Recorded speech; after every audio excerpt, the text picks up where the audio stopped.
Madam నమస్తే, మీ పేరు madam? నా పేరు అమృత. సో సికింద్రాబాద్ నుంచి ఎవరు గెలిస్తే బాగుంటుంది చెప్పండి. ఇప్పుడు ప్రజెంట్ ఉన్న పొజిషన్కు కిషన్ రెడ్డి గారు భారీ మెజార్టీతో గెలవబోతున్నాడు. ఎందుకంటే నరేంద్ర మోడీ గారిని సపోర్ట్ చేస్తున్న ప్రజలందరూ కాబట్టేసి మేము కూడా గ్రౌండ్ వర్క్లో తిరుగుతున్నాం. ప్రతి ఒక్కరు నరేంద్ర మోడీ గారు ఉండాలి దేశంలో. ఖచ్చితంగా రేపొద్దున ఆయన ఉంటేనే దేశం బాగుంటుంది. ఆయన ఉంటేనే రేపొద్దున మా పిల్లల పొజిషన్ బాగుంటుందని ఆలోచనలో ప్రజలందరూ వచ్చింది కాబట్టేసి ఖచ్చితంగా కిషన్ రెడ్డి గారిని బలపరుస్తున్నారు. నరేంద్ర మోడీ గారు ప్రధానమంత్రి అవుతారు. 400 సీట్లు గెలవబోతున్నాం. సో సికింద్రాబాద్ ప్రజలకి చాలా మంది తెలియని వాళ్ళకి ఇక్కడ డెవలప్మెంట్స్ ఏమైనాయి బీజేపీ తరపు నుంచి, ఇంకా డెవలప్మెంట్స్ ఏమైతే బాగుంటాయి చెప్పండి మేడం. ఇప్పుడు మనకు డెవలప్మెంట్ అంటే కేంద్ర ప్రభుత్వం నుండి వచ్చేది వాళ్ళు పంపించే వరకే బాధ్యత ఉంటుంది. ఇక్కడ ఏంటి రాష్ట్ర ప్రభుత్వాలు పరిపాలన చేస్తాయి. డెవలప్మెంట్ వాళ్ళు కనిపించారు. నరేంద్ర మోడీ గారు రేషన్ బియ్యం అక్కడ నుంచి మన కరోనా కంటే ముందు నుంచి కూడా ఫ్రీ రేషన్ వస్తున్నాయి. ఇప్పటి వరకు ఇంకా 5 years వరకు కూడా వాళ్ళు రేషన్ ఫ్రీ అని చెప్పాడు. ఇంకా రాబోయే 5 సంవత్సరాలు ఆయన కరోనా టైంలో తీసుకొచ్చేసిండు. ఇప్పటివరకు ఎవరైనా డబ్బులు కట్టినా ఇంత అన్నీ అవి ఉజ్వల గ్యాస్ తీసుకోండి అన్నీ ఫ్రీ అని ఇస్తున్నాడు కదా. ఆయన కుల మతాలను ఎక్కడ చూడట్లేదు కదా. ఎవరు హిందుత్వము, ఎవరు ముస్లిమ్స్, ఎవరు క్రిస్టియన్స్ అని ఎవరు చూడట్లేదు. ఆయన అందరు సమానంగా చూస్తున్నాడు. భారతదేశం అంటే సమానం, అందరు నా మనసులే. భారతదేశం అంటేనే ఒక హిందుత్వం అనేది ఎక్కడ చూడట్లేదు. అదొక దుష్ప్రచారం చేస్తున్నారు. కానీ అందరు కలిసేసి భారతదేశంలో కాబట్టి అందరం సమానంగానే ఎవరిని ఈ మే 13 తారీఖు నాడు ఓట్లు వేయబోతున్నారు. ప్రతి ఒక్క ఓటర్ అది మన రైట్స్. ఓటు మీరు బయటకు వచ్చేసేసి ప్రతి ఒక్కరు ఓటు వేసుకోవాలి. ఎందుకంటే ఎడ్యుకేటెడ్ వాళ్ళు ఓటు రావట్లేదు, మిగతా వాళ్ళంతా ఓట్లు వేసేసి ఎక్కడ బయట ఎట్లా అవుతున్నారు అది చూసుకోవాలి. ఎందుకు ఓటు వేయనికే బయటకు రావట్లేదు అర్థం కావట్లేదు. మన రైట్స్ ఎవరికైనా వేయండి, కానీ ఖచ్చితంగా బయటకు వచ్చేసి మీరు పొద్దున్న నుంచి 7 వరకు, మార్నింగ్ 7 నుంచి ఈవినింగ్ 7 వరకు పెంచారు. ఖచ్చితంగా నుంచి 100% కిషన్ రెడ్డి గారు గెలవబోతున్నారు. అత్యధిక మెజార్టీతో గెలవబోతున్నాడు. పోయినసారి 75,000తో గెలిచాడు. ఈసారి అంత పైచులుకంగా ఎక్కువగానే గెలవబోతున్నాడు. నిత్యము ప్రజల్లో ఉండగలుగుతున్నారు. ఆయన చేసిన అభివృద్ధి చాలా ఉన్నది. సికింద్రాబాద్ రైల్వే స్టేషన్ కానీ, చెర్లపల్లి రైల్వే స్టేషన్ కానీ, ఉస్మానియా యూనివర్సిటీకి లైటింగ్ కానీ, గోల్కొండకు లైటింగ్ కానీ అన్ని విధాలా చేశారు. చెప్పండి. సో ఈ బీఆర్ఎస్ నుంచి పద్మారావు గౌడ్, అదేవిధంగా కాంగ్రెస్ నుంచి మన దానం నాగేందర్ నిలబడుతున్నారు కదా. సో ఈసారి మేము గట్టి పోటీస్తాం, బీజేపీ అయితే గెలవదు అనేసి మాట్లాడుతున్నారు. దానికి బీఆర్ఎస్ నుంచి పద్మారావు గారు పోటీ చేస్తున్నారు. కాంగ్రెస్ నుంచి దానం నాగేంద్ర గారు పోటీ చేస్తున్నారు. కానీ అభ్యర్థుల్లో ఎవరు గుణగణాలు, వాళ్ళ మంచితనము, ఎవరికి క్లీన్ చిటీ ఉన్నది అది చూడాలి. భూ కబ్జాదారులు కావాలన్నా మనకు, లేకపోతే ఎవరికి అందుబాటులో లేని వాళ్ళు కావాలన్నా, నిత్యం ప్రజల్లో ఉండే కిషన్ రెడ్డి గారు కావాలన్నా ప్రజలు తెలుసుకోవాలి. చెప్పండి. Thank you. చెప్పండి మేడం. సార్ నమస్తే సార్, మీ పేరు? నా పేరు సురేష్ బాబు అండి. సార్ సికింద్రాబాద్ నుంచి మనకు బీఆర్ఎస్ నుంచి పద్మారావు గౌడ్, అదేవిధంగా బీజేపీ నుంచి కిషన్ రెడ్డి, కాంగ్రెస్ నుంచి దానం నాగేందర్ నిలబడుతున్నారు కదా. సో ఎవరు వస్తే బాగుంటుంది సార్? కిషన్ రెడ్డి వస్తేనే బాగుంటుంది. ఎందుకంటే సెంటర్లో మనకు బీజేపీ వస్తుంది కాబట్టి ఏదైనా పనులు కావాలన్నా కిషన్ రెడ్డి బీజేపీ వస్తే మనకు ఏమైనా పనులు అయితే, వేరే వాళ్ళు వస్తే ఎటువంటి ఉపయోగం ఉండదు. కాబట్టి ప్రతి ఒక్కరూ ఓటు వినియోగించుకోవాలి. ఆ రోజు హాలిడేస్ ఉన్నాయని ఇంటికాడ కూర్చోకుండా ప్రతి ఒక్కరూ ఎక్కడికి వెళ్లకుండా ఓటు కంపల్సరీ వినియోగించుకోవాలి. ఈసారి బీఆర్ఎస్ నుంచి అయినా కాంగ్రెస్ నుంచి అయినా మేము గట్టి పోటీ ఇస్తాం, మేము కిషన్ రెడ్డి అయితే ఈసారి లైన్గా గెలుచుకుంటూ వస్తుంది కదా, ఈసారి అయితే గెలవడానికి వాళ్ళు చెప్తున్నారు. సో వాళ్ళ సమాధానం ఏంటి? గెలిచినా ఎటువంటి ఉపయోగం లేదు కదా. ఆల్రెడీ చాలా ఏళ్ళ నుంచి ఇక్కడే ఉన్నాడు, మంచి మెజార్టీ గెలుస్తున్నాడు. ఇప్పుడు మోడీ గారి యొక్క ప్రభావం చాలా ఉంది. అక్కడ సెంటర్లో మోడీ కోసము ప్రతి ఒక్కరు ఓటేస్తున్నారు. అక్కడ క్యాండిడేట్ ఎవరు ఎందుకనేది ఏం చూడడం లేదు. మోడీని గెలిపియాలి కంపల్సరీ. మనము మన దేశాన్ని కాపాడుకోవాలి. దాని గురించి మనం మోడీకి కంపల్సరీ ఓటేయాలి. ఇంకో క్వశ్చన్ కూడా ఏమొస్తుందంటే, కేవలం మోడీ మొహం చూసే వేయాలా, లేదంటే క్యాండిడేట్ కూడా మనకు మంచి క్యాండిడేట్ ఉంటే ఇక్కడ మన గురించి కొట్లాడతాడు కదా అన్న క్వశ్చన్ వస్తుంది సార్. అలాంటి దానికి అవసరం లేదు. ఎవరు కొట్లాడాల్సిన ఆయన అడగకుండా ఇచ్చేస్తాడు అన్నిటికీ. ఏ స్టేట్కి డెవలప్మెంట్ చేయాలని అక్కడ ఉన్నప్పుడు ఎవరు కొట్లాడాల్సిన అవసరం లేదు. ఎవరికి వాళ్ళకి ఆయన కేటాయిస్తాడు. ప్రపంచంలో డెవలప్ అవుతుంది, మంది గురించి ఆ విధంగా డెవలప్ చేయాలనే ఒక ఆశయం ఉంది కాబట్టి ఆటోమేటిక్గా అందరి డెవలప్ చేస్తాడు అనమాట. ఎవరు వస్తే బాగుంటుంది మేడం ఎంపీ? కిషన్ రెడ్డి గారు వస్తేనే బాగుంటుందని మేమంతా అనుకుంటున్నామండి. ఎందుకంటే బీజేపీకి సపోర్ట్ చేస్తున్నాము. దానికి చేయడానికి చాలా కారణాలు ఉన్నాయి. ఎందుకంటే మతతత్వ పార్టీ అని బీజేపీని అంటున్నారు. 10 ఏళ్లలో ఒక్కటైనా మత ఘర్షణలు జరిగాయని నేను అడుగుతున్నాను. పీస్ఫుల్గా కంట్రీ ఉంది. ఏ విధమైన కొట్లాటలు కానీ, ఏ విధమైన మతపరమైన ఘర్షణలు కానీ, హైదరాబాద్లో కానీ బాంబు పేలుళ్ళు కానీ ఎక్కడా మనం ఈ కాలంలో 10 ఏళ్లలో చూడలేదు. సుస్థిరమైన పాలన ఉంది. ఫ్రీక్వెంట్గా చేంజ్ అవ్వడము, రాజకీయ అనిశ్చయిత కూడా లేదు. సో పీస్ఫుల్గా జరిగే పార్టీకే మేము ఓటు వేయాలని అనుకుంటున్నాము. ఇంకోటి మధ్యతరగతికి బాగా సపోర్ట్ చేస్తుంది బీజేపీ. సో నేను మధ్యతరగతి మహిళగా నేను బీజేపీకి సపోర్ట్ చేస్తున్నాను. 52 రూపీస్ కేజీ ఉన్న బియ్యము they are providing for 29 rupees and regarding గోధుమ పిండి 70 రూపీస్ బయట. So they are offering for 29 rupees. ఇవన్నీ మధ్యతరగతిగా నాకు లబ్ధి పొందుతున్నాను కాబట్టి నేను బీజేపీకి సపోర్ట్ చేద్దామని అనుకుంటున్నాను. వేరే వర్గాల వాళ్ళు ఏమంటున్నారు, ఎక్కువ శాతం మతానికి సంబంధించిన దానికి సపోర్ట్ చేస్తున్నారు అని. అండి ఎక్కడుంది మతం? మనకు ఏమైనా గొడవలు జరిగాయా మతపరమైన? మొదలు వినాయక చవితి వస్తుందంటేనే దడ్దడగా ఉండేది, మనకు ఎంత భయంగా ఉండేది. ఇప్పుడు ఎక్కడ అదే లేదు. ఇక్కడే కాదు, హైదరాబాద్లోనే కాదు, దేశంలో ఎక్కడ చూసినా ఘర్షణలే లేవు కదా. మళ్ళీ ఇక మతతత్వం అనేది ఎక్కడొచ్చింది? ఇప్పుడు బియ్యం ఉంది, బియ్యం ఓన్లీ మా హిందువులకి ఇస్తున్నారా? అందరికీ ఇస్తున్నారు. అన్ని స్టోర్స్లో అవైలబుల్ ఉంది. ఎవరైనా ముస్లిమ్స్ తీసుకోవచ్చు, క్రిస్టియన్స్ తీసుకోవచ్చు, మైనారిటీ తీసుకోవచ్చు. ఎవరైనా వెళ్తాం, బ్యాగ్ తీసుకుంటాం, వస్తాం. గోధుమ పిండి తీసుకుంటాం. ఓన్లీ హిందువులకే ఇస్తున్నామని ఎక్కడైనా చెప్పారా? ఎక్కడా చెప్పలేదు. అందరినీ సపోర్ట్ చేస్తున్నారు. సో మేము దానికే సపోర్ట్ చేస్తున్నాం. ఇంకా తెలంగాణలో మనకి బీజేపీ రాకపోవడానికి రీజన్ ఏముంటాయి? చాలా కారణాలు ఉన్నాయండి. వాళ్ళ పథకాలు సరిగ్గా ప్రాపగేషన్ అవ్వలేదు. సో ప్రస్తుత గవర్నమెంట్ వాళ్ళన్నీ అణిగిపెట్టారు. అక్కడ నుంచి వచ్చే ఫండ్స్ అన్నీ తామే ఇస్తున్నామని. సో పీపుల్ ఇప్పుడు రియలైజ్ అవుతున్నారు. సో ఈ పథకాలు ఎక్కడి నుంచి వస్తున్నాయి, ఏంటి, ఎలా అయింది. వ్యాక్సినేషన్ చూడండి ఎంత అద్భుతంగా చేశారు. మొత్తం దేశాన్ని కంట్రోల్ చేసేసారు విత్ ఇన్ లిమిట్లో. ఎక్కడ ఫారినర్లో అంత తొందరగా అవ్వలేదు, మన ఇండియాలో అంత తొందరగా చేశారు. ఎంత కఠినమైన నిర్ణయాలు, లాక్డౌన్ కానీ ఇది కానీ. ఇనిషియల్గా మనం సఫర్ అయినా లాంగ్ టర్మ్లో మనం లబ్ధి పొందాము. సో లాంగ్ టర్మ్ బెనిఫిట్సే మేము కోరుకుంటున్నాం కాబట్టి మేము బీజేపీ. రాముడు కృష్ణుడు అని చెప్పి ఇప్పుడు ఏమంటారు అక్షంతలు ఇవి అంటున్నారు. అక్షంతలు కలపండి హిందూ ఎట్లయితారు చెప్పండి? అక్షంతలు కలపండి, పులిగోరలు కలుపుతున్నారా? కేసీఆర్ గారు పులిగోరలు కలుపుతున్నారా, అది కలుపుతున్నారా అని అంటున్నారు. ఇప్పుడు వాళ్ళ బిడ్డ ఏం కలిపి జైలుకి వెళ్ళింది? ఆయనకు ఆ బాటలు దొరకక అలాంటి మాటలు మాట్లాడుతున్నాడా? ఇప్పుడు బీజేపీ గెలిచినాక ఏం చేస్తాడు ఆయన? ఇప్పుడు అడ్డంకి దయాకర్ గారు రాముడు ఏమన్నా చుట్టమవుతారా, రాముడు ఏమన్నా నీ చిన్నమ్మనా, పెద్దమ్మనా, సీతమ్మనా అంటే వాడు ఎవరికి పుట్టిండు? ఇందరికి అమ్మకే పుట్టిండు కదా. ఒక అమ్మని అట్లా, ఒక స్త్రీని అట్లా కించపరిచినాడు మాట్లాడడము. ఏం మాట్లాడుతున్నాడు అతను? అవును, మాకు మా వారసత్వమే మా రాముడు, మాకు మా సీతమ్మ పిల్లలమే మేము. వాడెవడికి పుట్టిండు ఇంతకి? ఏం మాట్లాడుతున్నాడు అసలు? అసలు కరుడుగట్ట ఉగ్రవాది అడ్డంకి దయాకర్. హిందూ ముస్లింకి మాకేం తేడా లేదు. వాళ్ళే స్వచ్ఛందంగా వచ్చి మేము గెలుస్తాం. మా గణేషన్ పండుగకి వాళ్ళే వచ్చి చేస్తారు. స్టేజ్లో అయినా ఏవైనా దేవుళ్ళను చేసేది కూడా వాళ్ళే చేస్తున్నారు. వీడేంది మాకు మాట్లాడేది? ఏం మాట్లాడుతున్నాడు అసలు? ఇది మొత్తం మీద హిందూ ముస్లింకి ఇది చేయడానికే కదా, కొట్లాడ పెట్టడానికే కదా. మంచిగా ఉన్న ప్రశాంతంగా ఉన్నది ఎవరు చిచ్చులు పెడుతున్నట్టు? అసలైన ఉగ్రవాదులు వీలే కదా. అదే కాంగ్రెస్ గిట్ల వస్తేలే. ఇప్పుడేమో ఈయన రేవంత్ రెడ్డి గాడిది గుడ్డులు అని అంటారు. ఇప్పుడు ఆయన వచ్చి 4 నెలలు రాలే, గాడిది గుడ్లు పెడుతున్నాయి. ఇంకొన్ని రోజులైతే రాహుల్ గాంధీ వస్తే పక్షులు పిల్లలు పెడతాయి. ఇద్దరు కలిసి జంబరకు పంపై చేస్తారు. అందుకే ప్రజలు ఆలోచించండి, ఆలోచించి ఓటేయండి. ఏం మాట్లాడుతున్నారు వీళ్ళు? మాట్లాడుతుర్రే ఫస్ట్ ఇలా మాట్లాడుతున్నారు. రేపు వచ్చినాక ఏం మాట్లాడతారు వాళ్ళు? మన మీద ఎలా ఒత్తిడి చేస్తారు? మనం పిల్లలని ఇప్పుడు స్వేచ్ఛగా బయటికి వదులుతున్నాం. ఇంతకుముందు వదలలేకపోతుంటే ఎంబడి మనం తీసుకొస్తుంటాం. ఇప్పుడు వదులుతున్నాం, బయటికి వదిలేస్తున్నాం. రేపు వదలగలుగుతామా? ఇప్పుడు మన పిల్లలు బయట ఉన్నారు, ఎలా ఉన్నారు అని భయం లేకుండా పంపిస్తున్నాం. రేపు పంపించగలుగుతామా? వీళ్ళు ఇలా మాట్లాడే మాటలకి రేపు పంపించగలుగుతామా మన పిల్లలని? మన ఇంట్లో పెట్టుకొని మనం కూడా ఒకటి ఇది వేసేసుకొని ఏదో 12 ఏళ్ళకు పెళ్ళిళ్ళు చేసేసి పంపించవలసి వస్తుంది. వీళ్ళు కొంచెం ప్రజలు ఆలోచించి ఓటేయండి.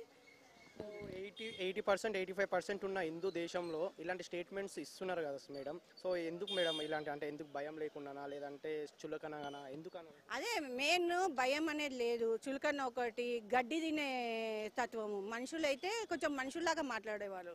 వాళ్ళు మనుషులే కాదు, అసలు వాళ్ళని లెక్కలోనే తీసుకోవద్దు. వాళ్ళని లెక్కలో తీసుకునే వాళ్ళు కూడా మనుషులు కాదు అసలు. వేరే మతానికి సంబంధించి ఒక చిన్న మాట మాట్లాడినా చాలా ధర్నాలు కానీ చాలా వైరల్ కానీ చాలా అందరూ లీడర్స్ వచ్చి మాట్లాడడం జరుగుతుంది మేడం. సో దీని గురించి ఎందుకు ఇట్లా మొన్న మాదేవిలత గారు ఒక ధనుషు తీసుకొని ఇట్లా అంటే తీసుకుపోయి కొట్టేసిరు పొడిచేసిరు అన్నట్టుగా మాట్లాడారు. ఈయన అడ్డంకి దయాకర్ గారు రాముని గురించి మాట్లాడుతున్నారు, కేసీఆర్ గారు అక్షంతల గురించి పులిగోరల గురించి మాట్లాడుతున్నారు. అసలు వీళ్ళేం చేస్తున్నట్టు? ఆమె కాలే అది ధనుష్ తీసేవాకల మొత్తం మీద దేశం ఏదో అయిపోయినట్టుగా మాట్లాడారు. వాళ్ళు ఏం చేస్తున్నారు? ఇవన్నీ మాటలు వాళ్ళు ఏం మాట్లాడుతున్నారు? వాళ్ళకి కొంచెమన్నా ఇంగిత జ్ఞానం ఉందా అసలు మాట్లాడడానికి? వాళ్ళు అసలు మనుషులేనా? అది కూడా ఇవ్వడం జరిగింది నిన్న. అంటే మన భద్రాచలంలో సీతారాములు హనుమంతుడితో పాటు అందరూ ఉంటారు. సో అయోధ్యలో రాముని ఒక్కడనే పెట్టిరు ఒంటరిగా అనేసి మాట్లాడడం జరిగింది. అంటే నరేంద్ర మోడీ ఒక్కడు కాబట్టి రాముని కూడా ఒక్కడనే పెట్టిరు అనడం మాట్లాడడం జరిగింది. సో దాని మీద ఏం చెప్తారు? అది ఎందుకు పెట్టిరో ఫస్ట్ వెనక పోయి చర్చ తీసుకోమనండి. వాళ్ళకు ఒకసారి భగవద్గీత రామాయణం చదవమనండి, చదివినాక ఈ విషయం మాట్లాడమనండి ఫస్ట్. అంతే, దానికంటే ఎక్కువ వాళ్ళకి ఎంత చెప్పినా దండగా. ఏమంటా తెలియలేని గడ్డి తిన్న పోదోళ్ళకి ఏం చెప్పినా అలా గాడిదల దగ్గర ఇది గుడ్లు పెడుతున్నాయి అంటే వాళ్ళు గాడిదలు గుడ్లు పెడితే అంతా చూసుకుంటే అయిపోతుంది. వాళ్ళు ఏం మాట్లాడాలో ఏం మాట్లాడాలి. బీజేపీ నుంచి కిషన్ రెడ్డి, అదేవిధంగా బీఆర్ఎస్ నుంచి పద్మారావు గౌడ్, కాంగ్రెస్ నుంచి దానం నాగేంద్ర నించుంటున్నారు. సార్ ఈసారి ఎవరు వస్తే మంచిగా ఉంటుంది, ఎవరు రాబోతున్నారు? కిషన్ రెడ్డి రాబోతుండు. సెంట్రల్లో బీజేపీ వస్తేనే మంచుకుంటుంది, బీజేపీ వస్తుంది. సో ఇన్ని సంవత్సరాల నుంచి చేసిన డెవలప్మెంట్స్ ఏంటి సార్? తెలియని వాళ్ళ కోసం చెప్పండి. ఇప్పుడు ఇంకా డెవలప్మెంట్స్ ఏం బాగుంటుంది సార్? ఇన్ని రోజులకి వెళ్ళితే మొత్తం ఇండియాని ఇంటాక్ట్ పెట్టిండు, బయట వాళ్ళకి వచ్చే ఛాన్స్ లేదు. ఆర్టికల్ 370 తీసేసిండు. ఇట్లాంటి ఎన్నో ఇప్పుడు ఏమన్నా మన త్రిబుల్ తలాక్ తీసేసిండు. Ram Mandir biggest achieve 500 years. అది హిందువులకి మేము ఉన్నాము అని చెప్పుకునే పార్టీ అదొకటే. కాబట్టి అబ్వియస్లీ హిందువులో 86% ఉన్నాం. ఆల్మోస్ట్ కొట్టేస్తారు వాళ్ళు, బీజేపీ గెలుస్తారు. కొంతమంది నుంచి కొంచెం నెగిటివ్గా మాట్లాడుతున్నారు. ఏంటంటే బీజేపీ అంటే ఓన్లీ హిందుత్వంకే సంబంధించింది, ముస్లింకి సంబంధించింది కాదు. నెగటివ్ మాట్లాడేటోళ్ళకి కూడా మన లోపల తెలుసు బీజేపీ కరెక్ట్ అని. ఏదో అన్న నమస్తే అన్న, మీ పేరు అన్న? నా పేరు రామచందర్ గౌడ్. సో ఎక్కడ నుండి అన్న మీరు? నేను ఉండేది అత్తాపూర్లో. ఓకే అన్న. ఈసారి ఎలక్షన్లో మీకు బీజేపీ నుంచి నరేంద్ర మోడీ గారా, లేదంటే కాంగ్రెస్ నుంచి రాహుల్ గాంధీ గారా, సెంట్రల్లో ఎవరు వస్తే బాగుంటుంది? అంటే పబ్లిక్ ఒపీనియన్ ప్రకారంగా, నా ఒపీనియన్ ప్రకారంగా ఇన్ని సంవత్సరాలుగా చూసినాం. ప్రీవియస్ ఇంతకుముందు ఒక 20 సంవత్సరాల గవర్నమెంట్ చూసినాం. అప్పుడు చాలా ఇది ఇన్సెక్యూరిటీ ఫీల్ అయినాం. ఇప్పుడున్న గవర్నమెంట్ వచ్చిన తర్వాత లాస్ట్ 10 years చూసినాం. చాలా రకాలుగా ఈ గవర్నమెంట్ డెవలప్మెంట్ వైజ్ కానీ, సేఫ్ కానీ, సెక్యూరిటీ కానీ, ఇంకోటి యూత్, ఇంకోటి అన్ని రకాలుగా యువతకు ఇప్పుడున్న స్కీమ్స్ కానీ చాలా ప్రోద్బలంగా తీసుకొచ్చింది ఈ గవర్నమెంట్, ప్రజెంట్ ఉన్న గవర్నమెంట్. డెఫినెట్లీగా ఇప్పుడు మనం కోరుకునే ప్రతి ఒక్కరు కోరుకునేది మంచి సేఫ్ అండ్ సెక్యూరిటీ. ఇప్పుడు ఎందుకంటే ఏ గవర్నమెంట్ వచ్చినా కూడా అంతా డిఫరెంట్గా ఉండేది. ఇప్పుడున్న యువత కోరుకునేది కూడా, అందరూ కోరుకున్నా కూడా ఇప్పుడు మోడీ గవర్నమెంటే కావాలని చెప్పేసి కోరుకుంటున్నారు. మూడోసారి కూడా మన మోడీ గవర్నమెంట్ రావాలని ఖచ్చితంగా మూడోసారి కూడా ఆయన రావాలని చెప్పేసి అందరూ ఎక్స్పెక్ట్ చేస్తున్నారు. డెఫినెట్లీగా యూత్ అండ్ అందరూ చేంజెస్ వచ్చినాయి. అప్పుడున్న రోజులు వేరు, ఇప్పుడున్న అందరూ ఇంటలెక్చువల్స్ అయినారు, చదువుకున్న వాళ్ళు ఉన్నారు. కాబట్టి డెఫినెట్లీగా ఇదే గవర్నమెంట్ రావాలని చెప్పేసి కోరుకుంటున్నాను. 10 years నుంచి డెవలప్మెంట్స్ చూస్తారు కదా సార్. సో ఇంకేం మంచి పనులు చేస్తే బాగుంటుంది అని అనుకుంటున్నారు? ఇప్పటికీ ఆల్మోస్ట్ ఆల్ చూస్తున్నాం. ఇప్పుడు టెక్నాలజీ వైజ్గా కానీ, ఇప్పుడు రోడ్స్ కానీ, బిల్డింగ్స్ కానీ, ఇంకోటి స్టేట్ వైజ్ మన ఇప్పుడున్న ప్రతి స్టేట్కి వచ్చే ఫండ్స్, అవుటర్ రింగ్ రోడ్స్ కానీ, నెక్స్ట్ వచ్చేసి టెక్నాలజీ చాలా రకాలుగా. ఇప్పుడు అప్పుడు నేరో రోడ్స్ ఉండేది, ఇప్పుడు బ్రాడ్ రోడ్స్ అయినాయి. ఇప్పుడు అవుటర్ రింగ్ అసలు తెలియనే లేదు. అవుటర్ రింగ్ రోడ్స్ చాలా డెవలప్ అయింది. దాంతోపాటు లైటింగ్స్ కానీ, ఇంకోటి అన్ని రకాలుగా మెడికల్ సైడ్ కానీ, ఎడ్యుకేషన్ సైడ్ కానీ, ఇర్రెస్పెక్ట్ ఆఫ్ ఆల్ ఇండస్ట్రీస్ చూసినా కూడా చాలా ముందుకున్నదని చెప్పేసి నేను అనుకుంటాను. ఇప్పుడు మీరు జాబ్ అయితే హైదరాబాద్లోనే చేస్తున్నారు సార్. హైదరాబాద్ ఓల్డ్ సిటీ నుంచి లైన్గా ఎంఐఎం నుంచి పార్టీ అయితే గెలుస్తుంటుంది. ఇప్పుడు బీజేపీ నుంచి గట్టి పోటీ ఇవ్వడానికి అయితే మాధవలత మేడం అయితే నించున్నారు సార్. సో ఎంఐఎం నుంచి అసదుద్దీన్ లైన్గా వస్తున్నాడు. మళ్ళీ ఎంఐఎం వస్తుంది అనుకుంటున్నారా, లేదంటే బీజేపీ వస్తుంది అనుకుంటున్నారా? అంటే మీకు తెలిసే ఉంటుంది కదా సార్, హైదరాబాద్లో వర్క్ చేస్తున్నారు కదా. అవును, కానీ వాస్తవంగా టోటల్గా గత కొన్ని సంవత్సరాలుగా ఆయన పట్టాధిపత్యం అన్ని సంవత్సరాలు ఉన్నారు. ఇప్పటికీ చేంజ్ అనేది అక్కడ పబ్లిక్ కోరుకుంటున్నారు ఖచ్చితంగా. ఇప్పుడు ఎందుకంటే అప్పుడున్న రోజులు వేరు. ఇప్పుడు చదువుకున్న వ్యక్తులు, చదువుకున్న వాళ్ళు, ఈవెన్ ముస్లిం మహిళలు కూడా, ముస్లిం మహిళలు, వాళ్ళ అమ్మాయిలు, అబ్బాయిలు కూడా వాళ్ళ సేఫ్టీ, సెక్యూరిటీ ఇప్పుడున్న కొన్ని స్కీమ్స్ తీసుకొచ్చారు గవర్నమెంట్. ఆ స్కీమ్ల వల్ల చాలా బెనిఫిట్ అవుతుంది. ఏమైంది, ఇప్పుడు త్రిబుల్ తలాక్ ఉండే, ఇప్పుడు త్రిబుల్ తీసేశారు. నెంబర్ 1. నెంబర్ 2 సిఏఏ ఉంది. ఇది ఎన్ఆర్ మన ఇవన్నీ కొన్ని స్కీమ్స్ అనేది గవర్నమెంట్ తీసుకొచ్చిన ఏదైనా కూడా మన గురించి అది మన సేఫ్టీ గురించి సెక్యూరిటీ గురించి చేశారు. ఈ విషయాలు చాలామంది చదువుకున్న అమ్మాయిలకు తెలుసు. బట్ వాళ్ళు ఎవరైతే ఉన్నారో వాళ్ళు అవేర్ అయ్యారో డెఫినెట్లీగా వాళ్ళ ఓట్లు కూడా ఎవరు మాధవలత కూడా వేస్తారని ఎక్స్పెక్ట్ చేస్తున్నా. ఎంఐఎం ఇన్ని రోజులు ఉంది కాబట్టి ఓల్డ్ సిటీ గానే ఉంది. ఒకవేళ బీజేపీ వస్తే మాత్రం ఓల్డ్ సిటీని న్యూ సిటీగా చేస్తామనేసి మాట ఇస్తున్నారు. సో దానిపైన మీ అభిప్రాయం? 100%. ఎందుకంటే అప్పుడున్న గవర్నమెంట్ ఇప్పుడు గత 40 సంవత్సరాల నుంచి కూడా అదే రోడ్స్ అదే కథ, ఏం డెవలప్మెంట్ లేదు. అది ఇప్పుడు వెళ్ళినా కూడా ఒక 2 కార్లు వెళ్తే మనం పోవడానికి ప్లేస్ ఉండదు, ఏముండదు. అక్కడ ట్రాఫిక్ ఇప్పుడు కూడా ఓల్డ్ సిటీ అంటే ఎందుకు భయపడుతున్నారంటే అసలు ట్రాఫిక్ ఇరుకపోతారని చెప్పేసి పెడుతున్నారు. అక్కడ నేరో ఎన్ని రకాలుగా ఎంత డెవలప్మెంట్ చేయలేదు ఇంతవరకు కూడా. ఇప్పుడు పబ్లిక్ కూడా ఏంటంటే ఇప్పుడు చూడండి, ఇప్పుడు హైటెక్ సిటీకి పోవాలన్నా కూడా ఇప్పుడు న్యూ సిటీకి కనెక్టివిటీ ఇప్పుడు అయితే మెట్రో వేశారు. మెట్రో ఏసీ ఇన్ తర్వాత అప్పుడు డెవలప్మెంట్ అవుతుంది. కానీ అది మెట్రో అవుతుందా ఎప్పుడు అవుతుందో కూడా తెలియదు. బట్ ఎందుకంటే ఇప్పుడున్న యువత అయితే ఖచ్చితంగా డెఫినెట్లీగా బీజేపీ సపోర్ట్ చేస్తున్నారు. ఎవరు ఆ ముస్లిం మహిళలు కూడా. సో సికింద్రాబాద్ నుంచి అయితే బీజేపీ నుంచి మన కిషన్ రెడ్డి, మన బీఆర్ఎస్ నుంచి పద్మారావు గౌడ్, అట్లనే మన కాంగ్రెస్ నుంచి దానం నాగేంద్రరావు నిలబడుతున్నారు కదా. సో ఎవరైతే బాగుంటుంది సికింద్రాబాద్లో? సికింద్రాబాద్లో పద్మారావు రావాలి. ఆయన ఏమంటారు, కరోనా టైంలో మంచి పనులు చేసిండు. అట్లాంటి ఓటేయాలి. కురుకుల ప్యాకెట్ వేయించడానికి ఏం వేస్తారా ఎంపీకి? నిధులు లేకపోయినాడు. లైన్గా బీజేపీ గెలుచుకుంటేనే వస్తుందన్న.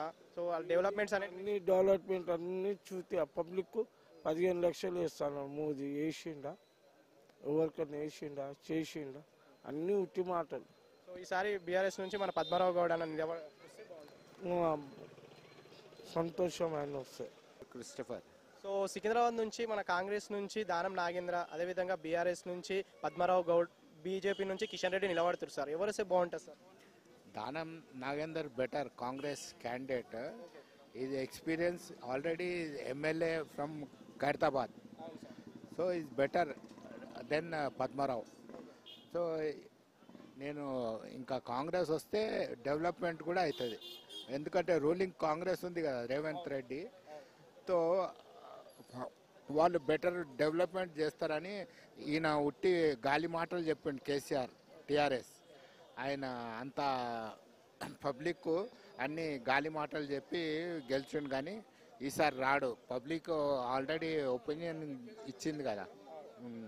సో ఈసారి కూడా సేమ్ ఆయన నాగేందర్ గెలుస్తాడు సికింద్రాబాద్ నుంచి. మా ఒపీనియన్ అది ఉంది. సో చాలా మంది పబ్లిక్ ఏమంటున్నారంటే ఈ టీఆర్ఎస్ పార్టీలో ఉండే పార్టీ నుంచి కాంగ్రెస్కి మారిండు, ఉన్న ఓట్లు కూడా పోతాయి అనేసి చాలా మంది అంటున్నారు. లేదు కాదు, ఆల్రెడీ ఆయన ముందు కాంగ్రెస్లో ఉండే కదా, టీఆర్ఎస్ ఇచ్చిపెట్టి మళ్ళీ కాంగ్రెస్కి వచ్చిండు అట్లా. సో మళ్ళీ ఆయన ఓన్ పార్టీకి వచ్చేసిండు అట్లా. ఇంకా సికింద్రాబాద్ నియోజకవర్గం సంబంధించి ఇంకేమేమి డెవలప్మెంట్ చేస్తే బాగుంటుంది sir? Central government already Secunderabad station railway station develop చేసింది. ఇంకా అది ఏది కొన్ని పార్క్స్ ఉన్నాయి, క్లాక్ టవర్, అది కొంచెము ఏడా ఆడ జామ్ అవుతుంది. ఎక్కడ క్లాక్ టవర్ దగ్గర అక్కడ ట్రాఫిక్ జామ్ అవుతుంది. సికింద్రాబాద్ స్టేషన్ లోపల పోనీకి టైం పడుతుంది. చాలా ఎర్లీ పోయినా కానీ ఆడ జామ్ అవుతుంది. ఆ రోడ్డు కొంచెం 1 వే చేస్తేలే కొంచెం పబ్లిక్ క్లియర్. ఇక్కడ హైదరాబాద్లో ఎట్లా చేసినారో అక్కడ కూడా కొంచెం క్లియర్ చేస్తే తొందర ప్యాసింజర్స్కు తొందర పోనీకి ఉంటుంది. గవర్నమెంట్ జాబ్ మేము ఒక గ్రూప్ చేసుకుంటాం లేబట్టి అనుకుంటాము. ఒక గ్రూప్ 50 మంది అవుతాం. అయ్యి ఎవరికి వేద్దామని మా ఒక లీడర్ ఉంటాడమంట శంకర్ అన్న అని. దీనికి వెయ్యాలని అంటే మేము దానికి వేస్తాం. ఏంది ఇప్పటిదాకా జీతాలే రాలేదు. ఇప్పటిదాకా ఇవ్వాలి. ఏం తారీఖు? ఫస్ట్కే జీతం ఇస్తాను. సరే ఖజానా కాలింద 2 నెలలు ఉన్నాం, 3 నెలలు ఉక్కున్నాం. ఇప్పుడు వేరేలు ఏమంటారు, జీతం పడంత ఉన్నారు అరే వాని అని అంటారు. నాకు మోని అంటే ఒక తండ్రితో సమానము, ఒక కొడుకుతో సమానము, తమ్ముతో సమానము. అన్నీ ఇందాల రాముడు అనేది ఆయన గుండెలో కూర్చో 11 రోజులు ఒక్క పొద్దుండి తులసి నీళ్ళతోటి ఒక్క పొద్దు ఇడిచిండు. అదే గిరెట్. అంత దొంగలే. కాంగ్రెస్ వచ్చిందంటే తిరుకల పాటనే పడతాడు.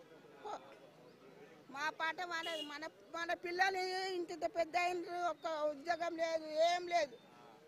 మేము ఆఫీస్లో ఇట్లనే మాట్లాడతాం. మోడీ గారి నాయకత్వం వర్ధిల్లాలి అంతే అన్న. రాహుల్ గాంధీ ఇప్పుడు యువకుడు ప్రధాని అవ్వాలని చాలా మంది అంటున్నారు కదా అన్న. యువకుడు ఎక్కడన్నా? నేను 28 years నన్ను యువకుడు అంటారు, ఆయన 50కి దగ్గర కూడా ఆయన యువకుడు అంటారు అనేవారన్న. అంటే ఇండియాలో కూటమి కట్టారు కదా, అది ఎవరి స్వార్థాల కోసం వచ్చిందో ఆ కూటమి తెలుసు అన్న. ఓకే, ఇండియా కూటమికి ఎవరు ప్రధాని ఒకరు చెప్పమనండి, ఒకరిని ఎవరైనా ఒకరే ప్రధానిగా ఉండాలి. ఆ ఒక్కరెవరో చెప్పినాక ఓట్లు అడగడానికి వస్తే బెటర్ అన్న. రాహుల్ గాంధీకి ఇంకా ప్రధాని అయ్యే పరిణితి ఇంకా రాలేదంటారు? లేదు, అసలు ఇప్పటికీ లేదు. ఇంకొక 20 ఏళ్ళు అయినా కూడా ఆయనకు రాదు కూడా. మోడీ గారు ఇప్పుడు మన దేశానికి స్వతంత్రం వచ్చి 75 ఏళ్ళు అయింది. అందులో కాంగ్రెస్ సుమారు 40-50 ఏళ్ళు కాంగ్రెసే ఉంది. ఇప్పుడు లాస్ట్ 10 yearsలో మోడీ గారు ఏం చేశారు, ఎవరి పాలన బాగుంది అనిపిస్తుంది? అబ్సల్యూట్గా ఓన్లీ నరేంద్ర మోడీ గారి నాయకత్వమే అన్న. వివిధ దేశాల నుండి ఒక ఉక్రెయిన్ యుద్ధంలోనే భారత్ తిరంగా పట్టుకొని విదేశాల నుండి కూడా వచ్చిన విద్యార్థులు ఉన్నారు. దానికి మించిన గౌరవం ఈ భారతదేశానికి ఏది అవసరం లేదన్న. కళ్ళు మూసుకొని నరేంద్ర మోడీ గారికే ఓటేస్తుంటాం అంతే, ఇక దానికి మించిన సవాలే లేదు. మోడీ గవర్నమెంట్లో చేసిన మంచి పనులు మీకు ఏం నచ్చినాయి అన్న? ఏది నచ్చలేదన్న. చంద్రయాన్ తీసుకుంటే ఒకప్పుడు మనని చూసిన దేశాలన్నీ అతి తక్కువ ఖర్చుతో 400 కోట్లతో చంద్రయాన్ చూసినాం. దానికి మించిన నేను దాన్నే ప్రౌడ్గా ఫీల్ అవుతాయి. ఒక భారతీయుడికి ఇంతకన్నా మించిన ఇదేం లేదు. దాంతోపాటు అనేక విషయాలు ఉన్నాయి, ఒకటి చెప్పుకుంటూ పోతే ఒకటి చాలా ఉంటాయన్న.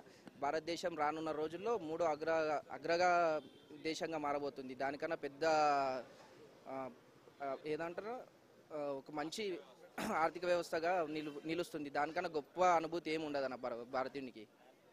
మరి మోడీ పైన బీజేపీ అంటేనే ఒక్క మతానికి చెందిన పార్టీ అని అనే వాళ్ళకి ఏం చెప్తారన్న? అన్న, రేపు యూపీ ఎలక్షన్స్ ఉన్నాయన్న. అక్కడ అత్యధికంగా భారతదేశంలో ఉన్న ఎంపీ స్థానాలు యూపీ నుండే ఉన్నాయి. Last time 73 గెలిచినాం. ఈసారి 70. మొన్న యోగి ఆదిత్యనాథ్ గారు అన్నారు 80-80కి ఇస్తామని. మరి అక్కడ మాత్రం ముస్లింల పాపులేషన్ ఎక్కువ ఉంది కదన్న. అది తెలుస్తుంది ఎవరి పక్షాన ఉన్నది లేదనేది. కోవిడ్ టైంలో చూసారు కదా మీరు మోడీ పాలన. ఇప్పుడు దేశ ప్రజలను ఎలా కాపాడుకున్నాడు మోడీ? 130 కోట్ల మంది జనాభా కదా, 130 కోట్ల జనాభా కదా. కోవిడ్ అనే సంక్షోభాన్ని ఎలా హ్యాండిల్ చేశాడు మోడీ మీ దృష్టి? అన్న, ఒకవేళ ఇదే పరిస్థితిలో వేరే ఏ ప్రభుత్వాలు ఉన్నా కూడా అసలు మీరు అన్నట్టు వేరే వాళ్ళు అన్నట్టు పుట్టలుగా శవాలు ఉండేది. కానీ మోడీ గారు ఆ సమయానికి పాలన ఉన్నందుకు ఇంట్లో కూర్చున్న వ్యక్తికి ఇంటి దగ్గరికి వచ్చి వ్యాక్సిన్ ఇవ్వడం వల్ల ఎంతమంది ప్రాణాలు సేవ్ అయినాయి. అసలు ఆ టైంలో ఒక్కరిని కూడా బయటికి రానియకుండా ఇంటి దగ్గరికి వ్యాక్సిన్ ఇవ్వడం అనేది అసలు ఎవరు చేసే పని. విదేశాలు కూడా వాళ్ళ పనులు చేయలేకపోయినాయి కదన్న, మోడీ గారు మాత్రమే చేసిరు. అది ఎంపీ ఎలక్షన్ ఈసారి కొంచెం టగ్ ఆఫ్ వార్ ఉన్నట్టు అనిపిస్తుంది. ప్రచారం కూడా హోరావర్ చేస్తున్నారు మాధవలతను ఓవైసీ గారు. ఎవరు గెలుస్తారని అనుకుంటున్నారు మన హైదరాబాద్లో? ఈసారి మాత్రం హైదరాబాద్ కాన్స్టిట్యున్సీ భారతదేశానికి ఒక దిశానిర్దేశం సూచిస్తుందన్న. ఎందుకంటే అక్కడ 5 లక్షల ఇల్లీగల్గా ఉన్న ఓటర్లని తీసేసిండ్రు. అందుకోసమే ఆయన భారతదేశాన్ని ఇంతకుముందు అదే ఓవైసీ గారు అనేవాళ్ళు భారతదేశం మొత్తం బీహార్లో పోటీ చేస్తా, మహారాష్ట్రలో పోటీ చేస్తా, యూపీలో పోటీ చేస్తా అని ఈరోజు తన సొంత సీటు మాత్రమే అక్కడ మాత్రమే ఉండి ప్రచారం చేసుకోగలుగుతున్నాడు. అంటే ఆయనకు భయం అనేది స్టార్ట్ అయింది. మాధవీలత గారు తన ఇంపాక్ట్ చూపిస్తున్నారన్న. అక్కడ మాధవలత గారు ఫస్ట్ టైం కంటెస్టెంట్ చేస్తున్నారు కదా, తన స్పీచ్ కానీ తన బిహేవియర్ కానీ ఎలా అనిపిస్తుంది మీకు? అన్న, మన ధర్మాన్ని ఆమె ఏ ధర్మాన్ని కించపరచలేదన్న. నా ధర్మాన్ని ఆమె ప్రొజెక్ట్ చేస్తుంది. అందులో తప్పేముందన్న? అక్కడ ఎవరికి ఫీల్ కావాల్సిన అవసరమే లేదు కదన్న. 30-40 ఏళ్ళు ఎంఐఎం పార్టీ ఉంది కదా అక్కడ అధికారంలో. డెవలప్మెంట్ ఏ మేరకు జరిగింది ఓల్డ్ సిటీలో? ఇప్పుడు మాధవీలో వస్తే ఏమవుతుంది అని అనుకుంటున్నారు? అన్న, డెవలప్మెంట్ అంటే కనీసం ఈ రోడ్లో ఇంత విశాలంగా ఉన్నాయి. ఆ ఓల్డ్ సిటీలోకి పోతే అసలు మీరు చూస్తే నడవడానికి కూడా ప్లేస్ ఉండదు అన్న. సాయంత్రం టైం అక్కడ ఏమి డెవలప్మెంట్ జరిగిందో అనేది వాళ్ళే చెప్తే బాగుంటుంది అన్న. అక్కడ జరిగిన డెవలప్మెంట్ ఓన్లీ 7 మంది ఎమ్మెల్యేలకు, అక్బరుద్దీన్ ఫ్యామిలీకి మాత్రమే డెవలప్మెంట్ జరిగింది, ఇంకెవ్వరికి జరగలేదన్న. ఒక ఇంపాక్ట్ చూపిస్తారు అంటారా లేదా గెలుస్తారంటారా? ఖచ్చితంగా ఆమె గెలుపుకు దగ్గర వచ్చేది ఉంటుందన్న. కానీ ఈసారి మాత్రం ఓవైసీ బ్రదర్స్కి మాత్రం ఏ పార్టీ ఉంటే మంచిది మేడం? ఖచ్చితంగా బీజేపీనే, మోడీ రావాల్సిందే. ప్రతి ఒక్కరి ఆలోచన కూడా అదే, బీజేపీ రావాలి, నరేంద్ర మోడీ రావాలి. ప్రపంచం లోపల మన ఇండియాను ఒక స్టేజ్కి తీసుకొని వచ్చేసి, ఇండియా అంటే గుర్తుపట్టని కంట్రీస్ చాలా ఉన్నాయి, వాటిల్లో కూడా మన భారతదేశం అంటే ఏంటి అనేది తెలిసేటట్టు చేసిందే నరేంద్ర మోడీ. కాబట్టి ఖచ్చితంగా అందరి ఆలోచన కూడా బీజేపీ వైపే ఉంది, ఉండాలి కూడా. ఎందుకంటే ఒక దేశాన్ని ముందుకు తీసుకొని వస్తున్నాడు అని అంటే, ఒక ప్రధాని అని అంటే ఆయన మీద ఉన్న అభిమానం కానీ గౌరవం కానీ ప్రతి ఒక్కరికి అది తెలిసేటట్టు చేస్తున్నది మీ చిన్న చిన్న ఈ యూట్యూబ్ ఛానల్సే. కాబట్టి మీకు ఫస్ట్ హ్యాట్స్ ఆఫ్ చెప్పాలి, ఎందుకంటే బీజేపీని హైలైట్ చేయాలి అనేది మీ ఉద్దేశం కూడా ఉండాలి. కాబట్టి అందరూ బీజేపీకే తప్పకుండా ఓటేయాలి, ఓటు వేస్తారు కూడా మన భారతదేశం లోపల. సో చాలా మంది నెగిటివ్ గా మాట్లాడుతున్నారు మేడం. సో ఎడ్యుకేటెడ్ అయిన వాళ్ళు చాలా మంది బీజేపీకి వేస్తారు, అది కంపల్సరీ. సో తెలియని వాళ్ళు కూడా చాలా మంది నెగిటివ్ గా మాట్లాడుతారు. సో ఎందుకు వేయాలి అని ఒక క్వశ్చన్ వస్తుంది వాళ్ళ నుంచి. సో వాళ్ళకి ఏం చెప్తారు? ఇప్పుడు ఎందుకు వెయ్యాలి అన్నప్పుడు అది బయటకు చెప్తున్న మాటలు. ఎందుకంటే మేము బీజేపీ అంటే పక్క వాళ్ళు వేరే పార్టీ వాళ్ళు మమ్మల్ని తక్కువ అనుకుంటారో, లేకుంటే మమ్మల్ని వాళ్ళు వేరు మేము వేరు అని అనుకుంటుండొచ్చు అనే ఉద్దేశంతో చాలా మంది బయటకు చెప్పలేకపోతున్నారు. కానీ ఓటు వరకు వెళ్ళేసరికి మట్టుకు ప్రతి ఒక్కరూ కమలం పార్టీకే వేస్తారు, నరేంద్ర మోడీని గెలిపిస్తారు, అది ఖచ్చితమైన మాట. ఓల్డ్ సిటీ హైదరాబాద్ గురించి మీకు తెలిసిందే మేడం. సో కొన్ని సంవత్సరాల నుంచి ఎంఐఎం గెలుస్తూ వస్తుంది. ఈసారి గట్టి పోటీ ఇవ్వడానికి మాధవలత మేడం అయితే నించున్నారు. సో ఈసారి గెలిచే అవకాశాలు ఉన్నాయా? తప్పకుండా గెలుస్తుంది, గెలిపించాలి. మనం అందరము ఒక్కటై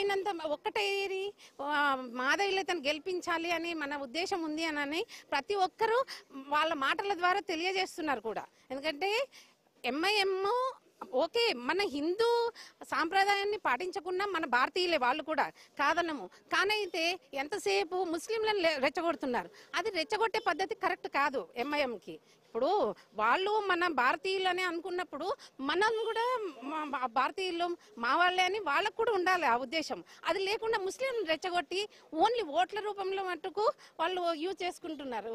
కానీ ఆ ఉద్దేశం కరెక్ట్ కాదని మాధవీలత అందరికీ, ముస్లింలకు చెప్తుంది, హిందువులకు చెప్తుంది, అందరం ఒకటే భారతీయులం అనేది ఉద్దేశంతో తను ఓట్లు అడుగుతుంది. కాబట్టి ముస్లింల లోపల కూడా ఆలోచన మార్పు వస్తుంది. కాబట్టి అందరూ మాధవీలతకు సపోర్ట్ చేయండి. ఎక్కడున్న వాళ్ళు కూడా వెళ్ళి ఆమె క్యాంపెయిన్లో పాల్గొని ఓటు వేయడానికి సపోర్టింగ్ గా మేము కూడా ఉండాలని అనుకుంటున్నాం. మైనారిటీ ప్రజలు ఏంటంటే కంపల్సరీ ఎంఐఎంకి వేస్తారని ఉన్నారు మేడం. మనోళ్ళు కొంతమంది ఏంటంటే మన హిందూస్ అయ్యి ఉండి కూడా ఎంఐఎంకి సపోర్ట్ చేసే వాళ్ళు కూడా చాలా మంది ఉన్నారు. అలాంటి వాళ్ళకి ఏం హిందువులు ఎంఐఎం అది అని చూడట్లేదు. ఇన్ని రోజులు ఉన్నది ఒకటే పార్టీ, సరే గెలిచే వారికి వేద్దాము అనే దీని లోపల వేశారు. హిందువులు ముస్లింలు అనేది మన భారతీయులకు మట్టుకు ఎవరికి ఆలోచన రాకూడదు. ఎప్పుడైనా కానీ మేము ముస్లింలము మేము హిందువులం అని చెప్పి అందరం భారతీయులము అనుకున్నప్పుడే ఎవరైతే బాగు చేస్తారు నుంచి ఎంపీగా ఎవరు గెలిస్తే బాగుంటుంది? కిషన్ రెడ్డి 100%, 200%. సో సెంట్రల్లో సార్? సెంట్రల్లో బీజేపీ, మోదీ గవర్నమెంట్ చేస్తాడు, 300-400 పార్ వస్తుంది. సో ఇన్ని సంవత్సరాల నుంచి చేసిన డెవలప్మెంట్స్ ఏంటి సార్? ఇప్పుడు డెవలప్మెంట్ చేసి బాగుంటుంది తెలియని వాళ్ళ కోసం. Heavy developments from 70 years Congress has not done anything. 10 years నుంచి Modi has done so many things, so many developments. GDP పెరిగింది, ఎంత పెరిగింది మనండి. సార్ సికింద్రాబాద్ నుంచి ఈసారి బీఆర్ఎస్ నుంచి పద్మారావు గౌడ్, బీజేపీ నుంచి కిషన్ రెడ్డి, మన కాంగ్రెస్ నుంచి దానం నాగేందర్ నిలబడుతున్నారు. సార్ ఎంపీగా ఎవరు గెలిస్తే బాగుంటుంది సార్ ఈసారి? కిషన్ రెడ్డి. సో ఇన్ని రోజుల నుంచి చేసిన డెవలప్మెంట్స్ ఏవి, చేయబోయే డెవలప్మెంట్స్ ఏంటివో చెప్పండి సార్. ఎందుకంటే చాలా మంది నెగిటివ్గా మాట్లాడుతున్నారు. ఈసారి బీఆర్ఎస్ నుంచి పద్మారావు గౌడ్ నిలబడుతున్నారు కదా. సో ప్రజల మనిషి ఈసారి పద్మారావు గౌడే గెలుస్తారని చాలా వరకు అంటున్నారు అక్కడ నుంచి. సో దానికి ఏం సమాధానం అనేవాళ్ళు అంటారు ఫస్ట్ ఫైనల్గా గెలిచేది కిషన్ రెడ్డిని. సో ఇంకోటి ఏమంటున్నారు అంటే నిలబడే క్యాండిడేట్ని చూసి కాదు, పైన ఉన్న క్యాండిడేట్ని చూసి, అంటే నరేంద్ర మోడీ గారి ముఖాన్ని చూసి చాలా మంది ఓట్లు వేస్తున్నారు అని అంటున్నారు. దానికి నరేంద్ర మోడీ నుంచి కాదు, అట్లనేం కాదు, కానీ కాకపోతే ఓవరాల్గా గవర్నమెంట్లో డెవలప్మెంట్ ఉంది. So that's what people are preferring to BJP. ప్రతి సంవత్సరం చాలా తక్కువగా వస్తుంది సార్. అట్లా రావడానికి కారణం ఏమై ఉంటుంది? మంచిగా అందరు ప్రతి ఒక్కరు బయటకు వచ్చి ఓటు వేస్తే దానివల్ల యూజెస్ ఏముంటాయి కొంచెం చెప్పండి సార్. ప్రతి ఒక్కరు ఓటు వేయాలంటే ముఖ్యంగా ఏంటంటే మన స్వాతంత్రం అనేది మనము ఎంత కష్టపడి తెచ్చుకున్నాం అనేది ఒకసారి 1947లో ఎంత కష్టపడి మన దేశ నాయకులు 200 సంవత్సరాలు బ్రిటిష్ వారు పాలించారు. అది మనకందరికీ తెలుసు. ప్రతి సంవత్సరం గత 1947లో మనకు స్వాతంత్రం అనేది వచ్చింది. కానీ అంత కష్టపడి తర్వాత మనము ఓటు హక్కు గురించి మరి డాక్టర్ బిఆర్ అంబేద్కర్ గారి ఓటు హక్కు గురించి మనకు కల్పించారు. ఈ ఓటు హక్కు ప్రతి ఒక్కరు ఉపయోగించుకోవాలి. ఓటు అనేది మీ యొక్క దేశ భవిష్యత్తుని నిర్ణయిస్తుంది. కాబట్టి ప్రతి ఒక్కరు ఓటు వేసి మీ దేశ భవిష్యత్తుని మంచి బాటలు తీసుకెళ్లాలంటే ప్రతి ఒక్కరు ఓటు వేయాలని కోరుకుంటున్నాను. చాలా మంది ఏంటంటే ఎలక్షన్స్ వచ్చేసరికి ఓట్ వేయాలంటే ఏదో ఎంటర్టైన్మెంట్ డేగా చూసుకుంటారు. హాలిడే వచ్చింది ఎంజాయ్ చేద్దామని. చాలా వరకు వస్తలేదు, 50%, 40%, 60% మాత్రమే వస్తుంది సార్. అలాంటి వాళ్ళకి ఏం చెప్తారు? అంటే ఇంట్లో వెళ్ళడం అవసరమా, అంత దూరం వెళ్ళి వేయడం అవసరం అని అనుకునే చాలా మంది ఉన్నారు. అలాంటి వాళ్ళకి ఏం చెప్తారు? మీ పిల్లల భవిష్యత్తు మీ చేతుల్లో ఉంది. అది మీ ఓటు హక్కు ద్వారానే మీరు నిర్ణయించుకునే అవకాశం ఉంది. ప్రతి ఒక్క నాయకుడు వచ్చి, ప్రతి ఒక్క ప్రజానాయకుడు వచ్చి ఓటు అడుగుతున్నాడంటే దాని ఓటు విలువ అనేది ఎంత ఉందో మీరు ఒక్కసారి ఆలోచించండి. ఎందుకంటే ప్రజా సభలు పెట్టి ప్రతి ఇంటింటికి వచ్చి అడుగుతున్నారు, ఓటు వేయండి, మాకు ఓటు వేయండి, మాకు ఓటు వేయండి. ఆ ఓటు ద్వారా ఎంత గవర్నమెంట్ అనేది మారిపోతుంది. ఎందుకంటే గత సంవత్సరంలో కాంగ్రెస్ పార్టీ అనుకోకుండా వచ్చింది, మీరే తెలుసు, రేవంత్ రెడ్డి గారు వచ్చారు. సో మీరు ఆలోచించి మంచి ఓటు వేయాలని కోరుకుంటున్నాం. ఎందుకంటే మీ ఓటు వేయడం వల్ల మన పిల్లల భవిష్యత్ అనేది నిర్ణయించబడి ఉంది. కాబట్టి మన పిల్లలు బాగా చదువుకోవాలన్నా మళ్ళీ బాగుపడాలన్నా కూడా మీ ఓటు అనేది కంపల్సరీ వేయాలి. ప్రతి ఒక్కరు ఓటు వేయాలి. ఎవరైతే 50% ఓటు ఎందుకు ఇట్లా ఎంటర్టైన్మెంట్ చేస్తున్నారో అంటున్నారు, మరి వాళ్ళు ఎందుకు? సరే, బీజేపీ రావాలి, మోడీ రావాలి. మోడీ విధానం వల్లే దేశం బాగుపడుతుంది. మోడీ లేకపోతే దేశం శూన్యమవుతుంది. మోడీ లేకపోతే అందరూ అల్లర్లు ఎక్కువైతాయి, తీవ్రవాదం రెచ్చిపోతుంది. అది ఇప్పుడు చూస్తున్నాం కదా, ఓట్ జిహాద్, లవ్ జిహాద్ నుంచి కొత్త ఓట్ జిహాద్ అని వచ్చింది. కాంగ్రెస్ పార్టీ వాళ్ళు ఓట్ జిహాద్ సపోర్ట్ చేస్తారు. అంటే వీళ్ళకు ఇండియా కావాలా లేకపోతే పాకిస్తాన్ కావాలా? మీరే చూస్తారు కదా, ఓట్ జిహాద్ అని మహారాష్ట్ర ఒక ఎంపీ, ఓట్ జిహాద్ అని ఇంకో అమ్మాయి, అది ఉత్తరప్రదేశ్ అడుగుతారు. కాబట్టి దాని మీద తీవ్ర పరిమాణం తీసుకోవాలి. మన హిందుత్వంలో ఉన్నాం కాబట్టి హిందువుగానే చూడాలి. కాబట్టి ఓట్ జిహాద్ అనే పదం ఎందుకు వాడతారు? కాబట్టి వీళ్లకు దేశం మీద ఏర్పడాలి. కాబట్టి వీళ్లకు మోడే కరెక్ట్, మోడే రావాలి. ఈసారి హ్యాట్రిక్గా గెలుస్తాడు, మూడోసారి. హ్యాట్రిక్ అది ఇంకా ఆయనకు 90 years వరకు ఆయనకే గెలిపించారు. వాళ్ళు లేకపోతే ఈ ఇండియాకు హ్యాండిల్ చేయలేరు. వీళ్ళు బరాబర్ ఉన్నారంటే ఓట్ జిహాద్ కన్నా వీళ్ళకు దేశం మీద ప్రేమ లేదు, భక్తి లేదు. వీళ్ళు ఓట్ జిహాద్ అంటారు. మాకు అక్కడ పాకిస్తాన్ వాళ్ళు కావాలంటారు. వాళ్ళు బయట నుంచి వచ్చిన ముస్లిమ్స్ వాళ్ళు 40 లక్షలు ఉన్నారు పశ్చిమ బెంగాల్. వాళ్లకు సిఏ బిల్లుని వీళ్ళేమో క్యాన్సిల్ చేస్తారు. మన పాత 20 లక్షలు ఉన్నారు రోహింగ్యా ముస్లింలు, వాళ్ళకు ఇది చేస్తారు, రిజెక్ట్ చేస్తారు. అస్సాంలో 20 లక్షలు ఉన్నారు బంగ్లాదేశ్ నుండి, వాళ్ళను కాదన్నారు. అంటే మన హిందుత్వం కాపాడుకోవాలి కదా, వాళ్ళే అల్లర్లు చేసి తెచ్చిపోయి దేశాన్ని ప్రాంతీయవాదం, తీవ్రవాదంతో మనకు నష్టం చేస్తారు. అలాంటి వాటికి మనం చాలా కట్టుబడి ఉండాలి. కాబట్టి మోడీ విధానాలు కట్టుబడి ఉండాలి. ఏ దేశమైనా యువత అయినా సరే. ప్రపంచ దేశాల్లో మోడీని యూనివర్సల్ లీడర్. మోడీ లాంటి నాయకుడు మాకు ఎందుకు లేడు, మీరు ఎందుకు చేస్తలేని బయట దేశాల వాళ్ళు కొట్టుకుంటారు. అలాంటి వాడు మన మోడీ, కాబట్టి మోడీకి సపోర్ట్ చేయాలి. బయట దేశం వాళ్ళే మోడీ లాంటి నాయకుడు లేడని కొట్టుకుంటున్నారు, మరి మన దేశం వాళ్ళే నెగిటివ్గా మాట్లాడుతున్నారు. అట్లే మాట్లాడతారు. ఎందుకంటే వీళ్ళకు ఈయన పనితనం నుంచి తట్టుకుంటలేడు. ఇలాంటి వాడు ఉంటే మనకు ఆటలు సాగతలేవు, మనం ఏం చేయలేం, ఇలాంటి వాడు మనకు వద్దని వీళ్ళు నెగిటివ్ మాట్లాడతాను. రాజకీయ నాయకులు మాట్లాడుతాను, బయట పబ్లిక్ ఎవరు మాట్లాడితే ఒక ముస్లిమ్స్ వాళ్ళని మాట్లాడతారు. ఈయన వ్యతిరేకం, మోడీ వ్యతిరేకం ఎవరు లేరు. యువత లేదు, విద్యావంతులు లేరు, చదువుకున్న వాళ్ళు ఎవరు లేరు. ఇలాంటి నాయకుడు మన దేశాన్ని ఎందుకు లేరని బయట దేశాల వాళ్ళు మాట్లాడుతారు. మన దేశం అట్లే మాట్లాడతారు, నెగిటివ్ మాట్లాడతారు. అంతా గొప్ప ఉంటే రామ మందిర నిర్మాణం ఎందుకు పోలే కాంగ్రెస్ వాళ్ళు? వీళ్ళకి అంత దేశభక్తి ఉంది, ఎందుకు పోలేడు? మన సీఎంకు ఆర్టికల్ 370 రద్దుకి ఈయన అవసరం ఏంది? అక్కడ పోయి ఈయన బాధపడుతుండా? అక్కడ యువత మొత్తం బాధపడి మాకు ఆర్టికల్ 370 ఇప్పుడు ఆర్టికల్ 370 అక్కడ టూరిజం పెరిగింది, అక్కడ విద్యా అవకాశాలు, ఉద్యోగ అవకాశాలు, అక్కడ అన్న పెట్టుబడులు వచ్చి మంచిగా హాయిగా ఉన్నారు. ఈ రేవంత్ రెడ్డికి అక్కడ ప్రాబ్లం ఏంది? ఇక్కడ అనుభవిస్తుండే ఈడు. ఆర్టికల్ 370 సంబంధం ఏంది? ఇక్కడ ఈయన చేసిన గ్యారంటీలు నేను బరాబర్ చేయమను, అక్కడ ఈయనతో పని ఏముంది? కాబట్టి మేము మూడుసారి సికింద్రాబాద్లో ఎవరు గెలవబోతున్నారు సార్ ఎంపీగా? ఇప్పుడు చూడు, బీజేపీ కాంగ్రెస్ టఫ్ ఉంటుంది. ఎందుకు అంటే కిషన్ రెడ్డి మీద లోకల్గా మంచి అభిప్రాయం లేదు. ఎందుకంటే ఎప్పుడు కనపడ్డు రాడు. ఏదన్నా పడితే ఓట్లు గట్ట మోడీని చూసి ఎవరైనా వేస్తే ఇవ్వాలంతనే. నాగేంద్ర అంటావా, ఖైరతాబాద్ ఎమ్మెల్యే ఉన్నాడు, ఆ కాన్స్టిట్యూన్సీ చూసుకుంటాడు. అక్కడి నుంచి ముస్లిం మైనార్టీస్, క్రిస్టియన్ మైనార్టీస్ నాగేంద్ర పడే అవకాశాలు ఉన్నాయి. ఎందుకని వీళ్ళది బహుళ టఫ్ నడుస్తుంది అంతవరకు. సార్ ఇంకోటి కొంచెం నెగిటివ్ ప్రజల నుంచి వస్తుంది, కొంతమంది నుంచి. ఫస్ట్ బీఆర్ఎస్లో ఉండే, తర్వాత కాంగ్రెస్లోకి వచ్చిండు, సో వచ్చే ఓట్లు కూడా రావని కొంచెం వస్తుంది సార్ వాదన, దానికి ఏమంటారు? అది తప్పు. అట్ట అనుకుంటే నాగేంద్ర ఫస్ట్ తెలుగుదేశంలో ఉండే, తర్వాత కాంగ్రెస్ పోయిండు, తర్వాత బీఆర్ఎస్ వచ్చిండు, బీఆర్ఎస్ నుంచి మళ్ళీ కాంగ్రెస్ వచ్చిండు.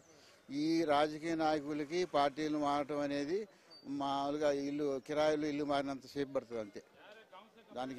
దాని మీద ఎవరికి అలవాటైపోయింది ప్రజలకి. అది అంటే మీరు పార్టీని కాదు మనిషిని చూసి వస్తారు.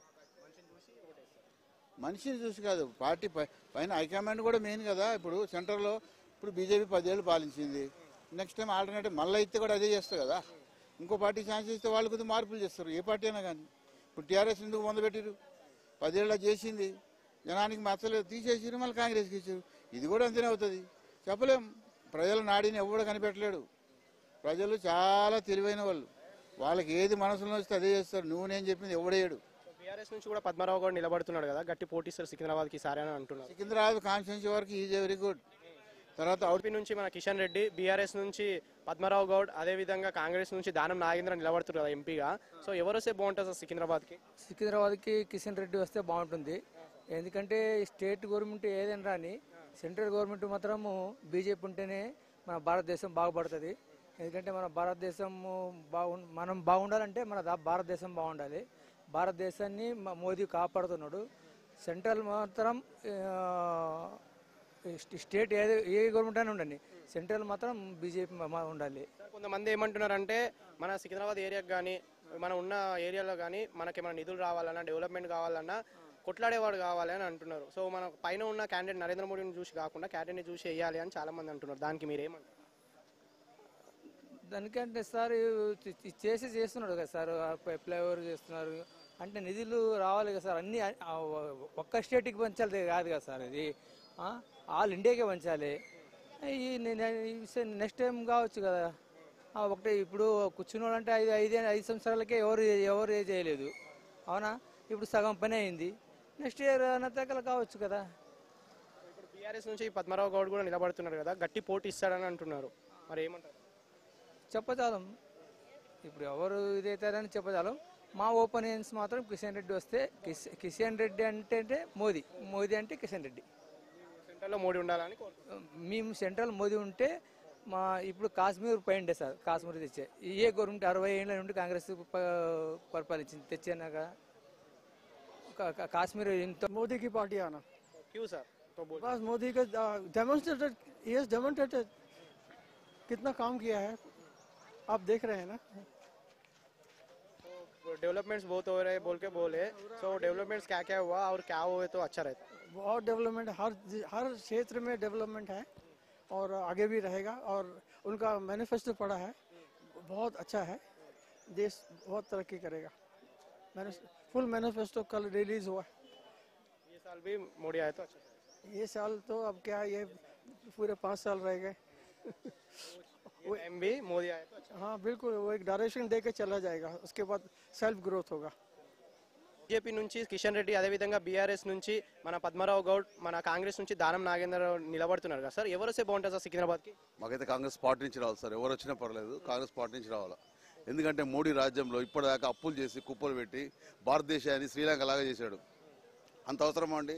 ప్రతి ఒక్కరికి గ్యాస్ సిలిండర్ కొనలే పరిస్థితిలో ఉన్నారు, ఎలక్ట్రిసిటీ బిల్లు విరిగిపోతుంది.